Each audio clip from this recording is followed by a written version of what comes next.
January 1980, Colorado. A 21-year-old woman, Helene Proshinsky, arrived in Denver, a senior at Wheaton College, Massachusetts. She was the youngest of 3 siblings. On January 16th, at approximately 5:30 p.m., she left her work, boarded a bus, and was last seen disembarking at her usual stop. By 6:30 p.m., her aunt and uncle reported her missing. The following morning, a motorist saw a body in a field. The victim was identified as Helene. The cause of death was 9 stab wounds. Investigators found 2 sets of footprints near the body, only one leading out. The return prints were made by cowboy boots. A witness reported seeing a man near the site around 10:20 p.m. under hypnosis, and a composite sketch was created. By 1981, the case went cold. In 1998, detectives reopened the case. Evidence recovered from Helene's body yielded a full male DNA profile. This profile was entered into CODIS. Multiple retests over the following years also resulted in no match. 2017, investigators tied forensic genetic genealogy. The unknown DNA profile was uploaded to GEDmatch, a public ancestry database. The upload generated approximately 3,000 matches. They began constructing family trees,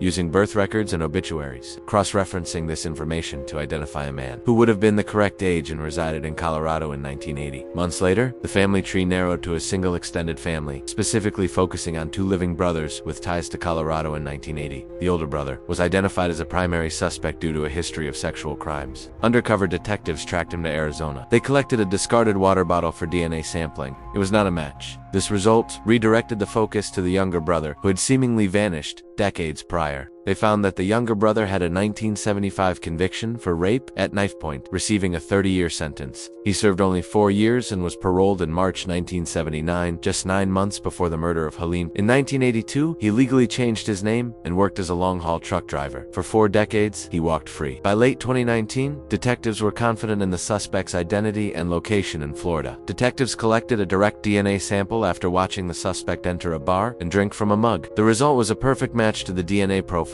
recovered from Helene. The killer was identified as James Curtis Clanton, formerly Curtis Allen White. December 11, 2019. Detectives interviewed him. He quickly requested a lawyer. The following day, he confessed, stating, "I knew that was gonna come up and get me one day, 'cause I did it." Clanton detailed the crime. He approached Helene after she exited the bus, forced her into his car at knife point, and drove her to a shed where he tied her hands and raped her. He then drove her to the field where he fatally stabbed her 9 times. In February 2020, James Curtis Clanton pleaded guilty to first-degree murder. He was sentenced to life in prison. Under 1980 law, he will be eligible for parole after 20 years.